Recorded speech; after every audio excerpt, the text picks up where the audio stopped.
Assalamualaikum warahmatullahi wabarakatuh. Di sini kami akan menjelaskan mind mapping PPKN SD yang berjumlah 9 materi.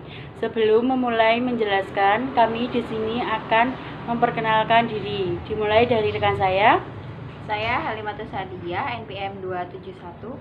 Saya Akila Dhamma Putra dengan NPM 280. Materi yang pertama ada multikulturalisme dalam kehidupan bermasyarakat, berbangsa, dan bernegara. Pengertian epistemologi multikulturalisme merupakan teori pengetahuan yang dimiliki manusia tentang pandangan seseorang terhadap ragam kehidupan di dunia ataupun kebijakan kebudayaan yang menekankan tentang penerimaan terhadap realitas keragaman dan berbagai macam-macam budaya yang ada dalam kehidupan masyarakat menyangkut nilai-nilai sistem budaya, kebiasaan, dan politik yang mereka anut. Yang kedua ada objek dan tujuan epistemologi multikulturalisme. Objek menurut Jujun S. Suryasumantri berupa segenap proses yang terlibat dalam usaha kita untuk memperoleh pengetahuan. Proses untuk memperoleh pengetahuan ini yang menjadi sasaran teori pengetahuan dan sekaligus berfungsi menghantarkan tercapainya tujuan. Menurut Jacques Martin, tujuan yaitu tujuan epistemologi bukan untuk memperoleh pengetahuan, kendatipun keadaan ini tak bisa dihindari, akan tetapi menjadi pusat perhatian dan tujuan epistemologi adalah hal yang lebih penting dari itu, yaitu ingin memiliki potensi untuk memperoleh pengetahuan. Selanjutnya ada konsep pendidikan multikultural. Pengertian pendidikan multikultural adalah suatu wacana yang lintas batas karena terkait dengan masalah-masalah sosial, demokrasi dan hak asasi manusia, dan toleran terhadap keanekaragaman budaya yang hidup di tengah-tengah masyarakat plural. Tujuan pendidikan multikultural adalah diharapkan peserta didik akan mempunyai karakter yang kuat untuk bersikap demokratis, pluralis, dan humanis. Ada beberapa metode dalam pendekatan pendidikan multikultural. Yang pertama, metode kontribusi. Dalam penerapan metode ini, pelajar diajak berpartisipasi dalam memahami dan mengantisipasi kultur lain. Yang kedua ada metode pengayaan, yaitu memperkaya kurikulum dengan literatur dari atau tentang masyarakat yang berbeda, kultur atau agamanya. Yang ketiga ada metode transformatif. Yang keempat ada metode pembuatan keputusan dan hak asasi sosial. Selanjutnya ada urgensi pendidikan multikultural. Pendidikan multikultural lebih tepat diarahkan sebagai advokasi untuk menciptakan masyarakat yang toleran dan bebas toleransi. Implementasi pendidikan yang berwawasan multikultural akan membantu siswa mengerti, menerima, dan menghargai orang lain yang berbeda suku, budaya, dan nilai kepribadian. Materi yang kedua tentang masyarakat madani. Pengertian masyarakat madani. Masyarakat madani dapat diartikan sebagai suatu masyarakat yang beradab dalam membangun, menjalani, dan memaknai kehidupannya. Masyarakat madani akan terwujud apabila suatu masyarakat telah menerapkan prinsip-prinsip demokrasi dengan baik. Di dalam Al-Quran sudah dijelaskan tentang umat yang terbaik untuk membentuk peradaban manusia yang lebih humanis dan toleran, yaitu kamu adalah umat yang terbaik yang dilahirkan untuk manusia, menyuruh kepadanya ma'ruf dan mencegah dari yang mungkar dan beriman kepada Allah. Sejarah masyarakat madani. Sejarah masyarakat madani dalam peradaban Islam. Ada dua masyarakat madani dalam sejarah yang terdokumentasi sebagai masyarakat madani, yaitu masyarakat Sa'bah, yaitu masyarakat di masa Nabi Sulaiman. Yang kedua, masyarakat Madinah setelah terjadinya tirakat. Ciri-ciri masyarakat madani. Yang pertama, adanya kemauan untuk hidup lebih baik. Yang kedua, berlaku jujur dan adil dalam masyarakat pluralistik. Yang ketiga, mahrahmah dan menabur kerahmatan. Yang keempat, adanya kesalehan pribadi dan sosial. Yang kelima, toleran terhadap sesama perbedaan. Karakteristik masyarakat madani, yang pertama bertuhan, yang kedua damai, yang ketiga tolong menolong, yang keempat toleran, yang kelima keseimbangan antara hak dan kewajiban sosial, yang keenam berakhlak mulia. Peran umat Islam dalam mewujudkan masyarakat madani. Yang pertama, melakukan pembenahan keadaan tubuh umat Islam untuk menghapus kemiskinan. Yang kedua, menciptakan keadilan sosial dan demokrasi. Yang ketiga, merangsang tubuhnya para intelektual. Yang keempat, mewujudkan tata sosial politik yang demokratis dan sosial ekonomi yang adil. Yang kelima, mengembangkan masyarakat melalui upaya peningkatan pendapatan dan pendidikan rakyat. Yang keenam, sebagai kontrol terhadap negara. Yang kedelapan, menjadi kelompok kepentingan atau interest group atau kelompok penekanan pressure group dalam rangka menekankan kebenaran dan keadilan. Materi yang ketiga ada Negara Kesatuan Republik Indonesia. Sejarah NKRI. Sejarah Negara Kesatuan Republik Indonesia ditandai dengan dibacakannya teks proklamasi oleh Insinyur Soekarno pada tanggal 17 Agustus 1945. Proklamasi itu sendiri merupakan rangkaian peristiwa yang melatar belakangi terjadinya proklamasi tersebut. Rangkaian sejarah NKRI yang pertama ada pada tanggal 6 Agustus 1945, sebuah bom atom meletus di kota Hiroshima, Jepang. Pada saat itu Jepang sedang menjajah Indonesia. Yang kedua ada sejarah pada tanggal 7 Agustus 1945. BPUPKI kemudian berganti menjadi Panitia Persiapan Kemerdekaan Indonesia atau disingkat dengan PPKI, atau dalam bahasa Jepang disebut dengan Dokuritsu Jombi Kosakai. Yang kedua adalah Hakikat Negara Kesatuan Republik Indonesia. Hakikat Negara Republik Indonesia ada 6. Yang pertama, kedaulatan, kesatuan, merdeka, Pancasila, Undang-Undang Dasar 1945, dan kebinekaan. Tapi di sini saya ingin menjelaskan 3 saja. Yang pertama, kedaulatan. NKRI memiliki kedaulatan yang penuh atas wilayahnya sendiri. Berarti negara memiliki hak untuk mengatur dan mengontrol segala aspek kehidupan di dalam wilayahnya tanpa campur tangan dari negara-negara lain. Yang kedua ada kesatuan, yang berarti bahwa Indonesia adalah satu entitas yang tidak terbagi-bagi menjadi negara-negara bagian yang merdeka. Pemerintah pusat di Jakarta memiliki wewenang tertinggi dalam mengambil keputusan untuk seluruh wilayah Indonesia. Yang ketiga ada merdeka. NKRI negara merdeka yang tidak tunduk pada kekuasaan atau kendali negara-negara lain. Ini berarti Indonesia memiliki hak untuk menentukan nasib sendiri tanpa mencampur tangan eksternal. Kemudian ada nilai-nilai NKRI. Yang pertama, nilai rela berkorban dan tanpa pamrih. Yang kedua, nilai persatuan dan kesatuan. Yang ketiga, nilai kebersamaan dan tanggung jawab. Yang keempat, nilai cinta tanah air. Kemudian ada juga makna NKRI. Yang pertama, keutuhan wilayah meliputi seluruh pulau dengan segenap tanah air dan udara yang terbentang dari Sabang sampai Merauke. Yang kedua, keutuhan khasanah budaya meliputi adat istiadat, karya cipta, dan hasil pemikiran. Yang ketiga ada tambang, flora, dan fauna beserta seluruh plasma mutfahsahnya. Materi yang keempat tentang pemerintahan pusat dan pemerintahan daerah. Pengertian pemerintahan pusat dan pemerintahan daerah. Menurut Kamus Besar Bahasa Indonesia, pengertian pemerintahan pusat adalah penguasa yang bertugas di pusat, melingkupi seluruh pemerintah daerah. Pemerintahan pusat adalah seluruh penyelenggaraan pemerintahan yang tidak diselenggarakan daerah otonomi.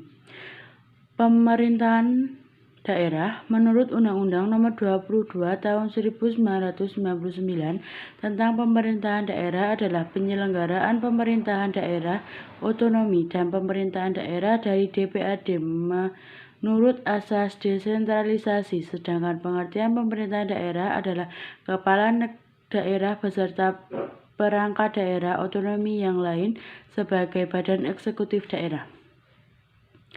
Makna daerah yang bersifat istimewa. Penyelenggaraan otonomi daerah terdapat beberapa daerah yang dilakukan kekhususan atau keistimewaan yang kemudian membedakan daerah tersebut dengan daerah lainnya. Hal tersebut dapat dilihat dalam ketentuan pasal 18B ayat 1 UUD 1945. Prinsip yang terkandung dalam pasal 18B ayat 1 UUD 1945 menjamin pluralisme antara daerah yang sehingga dikemungkinkan adanya pola-pola pengaturan yang bersifat pluralis di bawah konsep negara Republik Indonesia. Kota yang mendapat kekhususan dalam pemerintahan yaitu Daerah Istimewa Yogyakarta dan Nanggroe Aceh Darussalam. Asas-asas pemerintahan daerah yaitu ada 3, yang 1 asas desentralisasi, 2 asas dekonsentrasi, dan asas pembantu.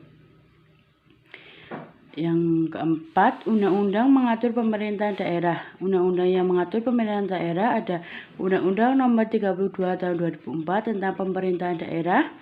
Yang kedua, Undang-Undang Nomor 8 Tahun 2005 tentang penetapan Perpu 3 2005 tentang perubahan UU 32 2004 tentang pemerintahan daerah menjadi UU. Yang ketiga, Undang-Undang Nomor 12 Tahun 2008 tentang perubahan kedua UU 32 2004 tentang pemerintahan daerah. Yang terakhir, Undang-Undang Nomor 23 Tahun 2014 tentang pemerintahan daerah. Materi yang kelima yaitu pentingnya keterbukaan dan keadilan. Keterbukaan adalah terbuka atau transparan, yang berarti suatu keadilan yang tidak tertutupi, tidak ditutupi, dan keadilan yang tidak ada rahasia sehingga semua orang memiliki hak untuk mengetahuinya. Sedangkan keadilan sendiri yang berarti kejujuran, kelurusan, dan keikhlasan yang tidak berat sebelah, sehingga keadilan mengandung pengertian sebagai suatu hal yang tidak berat sebelah atau tidak memihak dan tidak sewenang-wenang. Kemudian ada prinsip pokok pemerintah. Di Indonesia adalah negara yang sedang menerapkan sistem pemerintah terbuka. Menurut OCAD, pemerintah terbuka didefinisikan sebagai alat untuk menciptakan pemerintahan yang lebih demokratis, meningkatkan stabilitas sosial, serta membangun ekonomi. Komponen utama dalam implementasi pemerintah terbuka adalah mengedepankan perlibatan masyarakat, transportasi, akuntabilitas, dan integrasi yang nantinya akan menghasilkan kebijakan dan layanan yang lebih baik. Kemudian ada pemerintah transparan. Penyelenggaraan pemerintah yang bersih untuk menciptakan masyarakat yang adil, makmur, dan sejahtera adalah amanat UUD 1945. Pemerintah harus menjalankan segala kegiatan pemerintahan dengan baik dan bersih agar dipercaya oleh masyarakat. Nah, dampaknya apa? Dampak pemerintah menerapkan transparansi maka akan menampilkan kinerja terbaiknya dalam menjalankan tugas dan tanggung jawabnya. Pengawasan dan penelitian publik akan menjadi tekanan aparatur pemerintah dalam bekerja, sehingga akan melibatkan kinerjanya dengan bekerja sebaik-baiknya. Materi yang keenam tentang dinamika UUD 1945. Undang-Undang Dasar Negara Republik Indonesia tahun 1945 atau disingkat dengan UUD 1945 adalah hukum dasar tertulis dan juga konstitusi pemerintahan negara Republik Indonesia saat ini. UUD negara adalah peraturan perundang-undangan yang tertinggi dalam negara, merupakan hukum dasar negara tertulis yang mengikat berisi aturan yang harus ditaati. Selanjutnya, perubahan amandemen UUD 1945 telah dilakukan sebanyak 4 kali, yaitu pada tahun 1999, tahun 2000, tahun 2001, dan tahun 2002. Perubahan tersebut telah membawa perubahan yang signifikan terhadap sistem pemerintahan dan tatanan kehidupan berbangsa dan bernegara di Indonesia. Dinamika pelaksanaan UUD pada awal kemerdekaan. Pada masa ini terdapat berbagai penyimpangan konstitusional yang dapat dicatat, yaitu pertama, perubahannya fungsi Komite Nasional Pusat dari pembantu presiden menjadi badan yang diserai kekuasaan legislatif dan ikut menentukan GBHN berdasarkan maklumat Wakil Presiden nomor 10 tanggal 16 Oktober tahun 1945. Kedua, berdasarkan perubahan sistem kabinet presidensial menjadi kabinet parlementer. Dinamika pelaksanaan undang-undang pada masa Orde Lama. Pada bulan September tahun 1955 dan Desember tahun 1955 diadakan pemilihan umum yang memilih anggota DPR dan anggota konstituante. Tugas konstituante adalah untuk merancang undang-undang dasar sebagai pengganti UUD-S 1950. Presiden dalam pidatonya pada tanggal 22 April tahun 1959 di depan sidang konstituante yang menyerahkan marilah kembali kepada UUD 1945 dan menggunakan kembali UUD 1945 ditandai dengan melakukannya dekret Presiden pada tanggal 5 Juli 1959. Yang dinamika pelaksanaan undang-undang pada masa Orde Baru, yaitu adanya gerakan G30 SPKI, dan yang terakhir, dinamika pelaksanaan Undang-Undang 1945 pada masa reformasi dan globalisasi. Undang-undang pada masa era reformasi dan globalisasi ditandai oleh reformasi dari ketetapan MPR tentang sumber hukum dan tata aturan peraturan perundang-undangan. Materi yang ketujuh adalah lingkungan hidup. Pengertian lingkungan hidup menurut UU nomor 23 tahun 1997 adalah kesatuan ruang dengan semua benda, daya, keadaan, dan makhluk hidup, termasuk manusia dan perilakunya, yang mempengaruhi keberlangsungan kehidupan dan kesejahteraan manusia serta makhluk hidup lain. Pengertian lingkungan hidup menurut tokoh John Purba adalah lingkungan hidup adalah wilayah yang merupakan tempat berlangsungnya bermacam-macam interaksi sosial antara berbagai kelompok beserta peranatanya dengan simbol dan nilai. Pencemaran lingkungan menurut Undang-Undang Nomor 32 Tahun 2009. Pencemaran lingkungan adalah masuk atau dimasukkannya makhluk hidup, zat, energi, atau komponen lain ke dalam lingkungan hidup oleh kegiatan manusia sehingga melampaui buku mutu lingkungan hidup yang ditetapkan. Kemudian ada prinsip-prinsip pembangunan berkelanjutan. Pembangunan berkelanjutan adalah pembangunan yang memenuhi kebutuhan generasi ini tanpa mengurangi kemampuan generasi mendatang untuk memenuhi kebutuhan mereka. Konsep keberlanjutan dapat diperinci menjadi 3 aspek pemahaman. Yang pertama ada keberlanjutan ekonomi, yang kedua keberlanjutan lingkungan, yang ketiga keberlanjutan sosial. Strategi pembangunan berkelanjutan dalam hal ini ada 4 komponen yang perlu diperhatikan. Yang pertama, pembangunan yang menjamin pemerataan dan keadilan sosial. Yang kedua, pembangunan yang menghargai keanekaragaman. Yang ketiga ada pembangunan yang menggunakan pendekatan integratif. Yang terakhir ada pembangunan yang meminta perspektif jangka panjang. Materi ke-8 tentang sejarah dan makna Sumpah Pemuda. Sejarah Pergerakan Nasional. Pergerakan nasional merupakan istilah yang digunakan untuk menyebut satu fase dalam sejarah Indonesia, yakni masa perjuangan mencapai kemerdekaan, yakni pada kurun tahun 1908 sampai 1945. Mengapa 1908 dijadikan sebagai tahun awal? Alasannya karena pada masa ini perjuangan yang dilakukan rakyat termasuk dalam kategori bervisi nasional. Artinya pergerakan yang dilakukan untuk menentang kaum penjajah sebelum tahun ini masih bersifat kedaerahan atau sebatas masing-masing memperjuangkan kelompoknya masing-masing.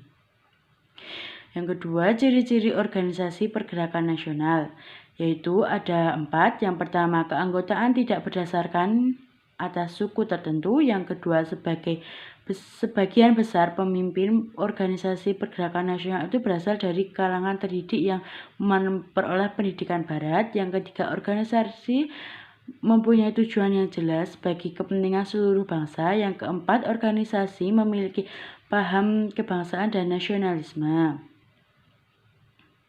Isi dan Kongres Pemuda. Kongres Pemuda adalah 2 kongres yang dilakukan oleh pemuda-pemuda Indonesia dari berbagai daerah pada masa penjajahan Belanda. Kongres Pemuda 1 dilaksanakan pada 30 April hingga 2 Mei tahun 1926 di Jakarta. Kongres Pemuda 2 dilaksanakan pada tanggal 27 sampai 28 Oktober tahun 1928 di Jakarta. Makna Sumpah Pemuda dan isi Sumpah Pemuda. Isi Sumpah Pemuda dapat kita cari di Google ya teman-teman.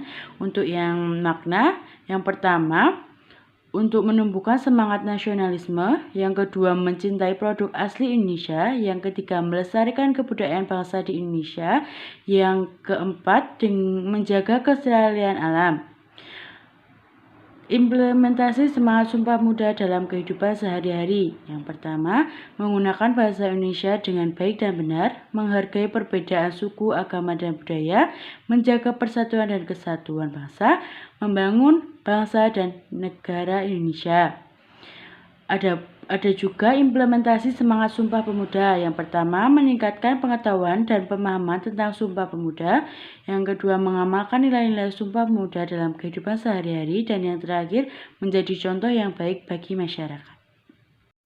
Materi yang terakhir, yang ke-9, yaitu makna hidup rukun dalam perbedaan. Nah, ada membangun keberagaman yang inklusif.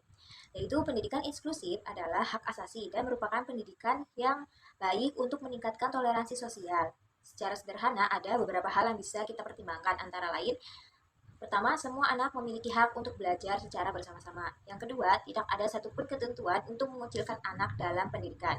Yang B, ada menghargai keberagaman bahasa. Bahasa sebagai bukti utama adanya perbedaan dan kehidupan suatu komunikasi. Bahasa merupakan hal yang niscaya ada dalam komunitas manusia. Kehidupan mereka, satu komunikasi suku saling memahami satu dengan lainnya, karena kehadiran bahasa sebagai suatu instrumen penting dalam menjalankan kehidupan manusia, baik sebagai sosok individu maupun kelompok. Seharusnya terdapat pengakuan atas keberagaman budaya dan bahasa. Namun, kenyataannya tidak seperti yang diharapkan. Masih terdapat beberapa konflik dan perpecahan di beberapa daerah bagian bangsa Indonesia. Kemudian yang C, ada membangun sikap sensitif gender. Yang dimaksud dengan budaya sensitif gender yaitu seluruh pengalaman psikologis, sosial, emosional, dan intelektual seluruh warga sekolah, guru, kepala sekolah, siswa-siswi, karyawan, dan komite yang dapat diserap oleh mereka selama berada dalam lingkungan sekolah, mencerminkan kesetaraan dan keadilan gender antara laki-laki dan perempuan.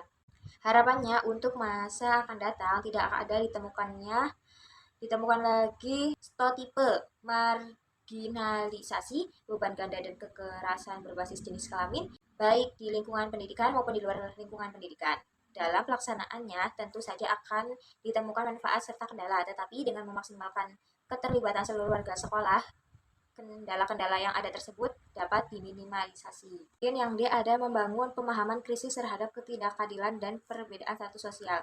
Pentingnya multikulturalisme dalam membangun masyarakat yang inklusif, adil, dan harmonis. Hal ini menyoroti perlunya menghargai dan memahami perbedaan budaya, serta upaya untuk mempromosikan hubungan yang saling menghormati antara kelompok budaya yang berbeda. Metode yang dapat digunakan kualitatif meliputi dialog antar kelompok, pertukaran budaya, pendidikan multikultural, dan promosi nilai-nilai multikultural dalam media dan ruang publik Dalam konteks ini, hal ini mengeksplorasi faktor pendukung, metode, dan implementasi yang dapat digunakan untuk membangun masyarakat multikultur. Dan yang adalah membangun sikap anti-diskriminasi. Diskriminasi adalah perlakuan yang berbeda antara tidak adil terhadap seseorang atau kelompok, perbedaan karakter tertentu seperti asas, etnis, agama, jenis kelamin, orientasi seksual, atau disabilitas. Diskriminasi dapat terjadi dalam berbagai bentuk, termasuk yang pertama, perbedaan perlakuan dalam pekerjaan, pendidikan, atau layanan publik. Yang kedua ada kekerasan dan pelecehan. Yang ketiga ada pemujaan atau pengucilan. Yang terakhir yang F ada menghargai perbedaan kemampuan. Toleransi artinya suatu sikap dan tindakan yang menghargai perbedaan agama, suku, etnis, pendapat, dan tindakan peserta didik lain yang berbeda dari dirinya. Sikap menghargai perbedaan dalam hubungan sosial dapat dimulai dari proses keterbukaan diri. Allman dan Taylor 1973 mengemukakan bahwa self-disclosure merupakan kemampuan peserta didik untuk mengungkapkan informasi diri kepada peserta didik yang lain yang bertujuan untuk mencapai hubungan yang akrab. Keterbukaan diri atau self-disclosure kepada peserta didik lain dan terbuka menerima peserta didik lain yang berbeda merupakan bentuk sederhana dari pendidikan multikultural di sekolah. Dalam penelitian ini, penelitian menggunakan keterbukaan identitas diri pada peserta didik dalam upaya meningkatkan sikap menghargai perbedaan di kalangan mereka. Kesimpulan dari 9 materi ialah poin pertama, multikulturalisme adalah suatu keadaan sosial yang terdiri dari beberapa elemen kelompok yang berbeda antara ras, kebiasaan, adat istiadat, dan budaya yang hidup tanpa menyatu satu sama lain. Yang kedua, masyarakat madani merupakan konsep yang mencakup masyarakat yang beradab, membangun, dan memaknai kehidupan dengan prinsip demokrasi, moral, toleransi, dan kemanusiaan. Yang ketiga, sejarah Negara Kesatuan Republik Indonesia dimulai dengan proklamasi kemerdekaan pada 17 Agustus tahun 1945 yang mengikuti rangkaian peristiwa yang melibatkan BPUPKI, peristiwa di Jepang, dan persiapan oleh pemuda. Yang keempat, pemerintahan Indonesia memiliki beberapa pengertian yang berbeda. Pada pengertian luas dapat merujuk secara kolektif pada 3 kekuasaan pemerintahan, yakni cabang eksekutif, legislatif, dan yudikatif. Sedangkan pada pengertian lebih sempit digunakan hanya merujuk pada cabang eksekutif berupa kabinet pemerintahan karena ini adalah bagian dari pemerintahan yang bertanggung jawab atas tata kelola pemerintahan sehari-hari. Kelima, keterbukaan atau transparansi adalah keadaan di mana informasi tidak tertutup memungkinkan semua orang untuk mengetahuinya. Keterbukaan berhubungan dengan informasi, berita, pernyataan, dan kebijakan publik dengan sikap terbuka untuk menerima pengetahuan dari pihak lain.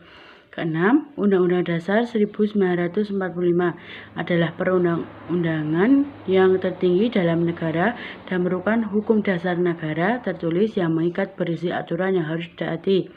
Yang ketujuh, lingkungan hidup menyimpulkan bahwa menjaga kelestarian alam mengurangi dampak negatif manusia terhadap lingkungan dan mendorong perilaku keberkelanjutan sangat penting. Penerapan kebijakan yang mendukung konversi sumber daya alam tentang pentingnya pelestarian lingkungan menjadi kunci dan menjaga keseimbangan ekosistem dan melindungi bumi untuk generasi mendatang. 8. Sumpah Pemuda merupakan ikrar dari pemuda-pemudi Indonesia yang digagas pada Kongres Pemuda II pada tanggal 28 Oktober tahun 1928.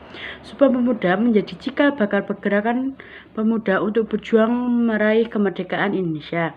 Dan yang terakhir, diskriminasi adalah perilaku yang berbeda atau tidak adil terhadap seseorang atau kelompok berdasarkan karakteristik tertentu secara ras, etnis, agama, jenis kelamin, orientasi seksual, atau disabilitas.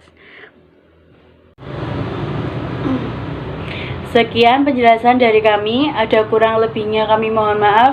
Wassalamualaikum warahmatullahi wabarakatuh.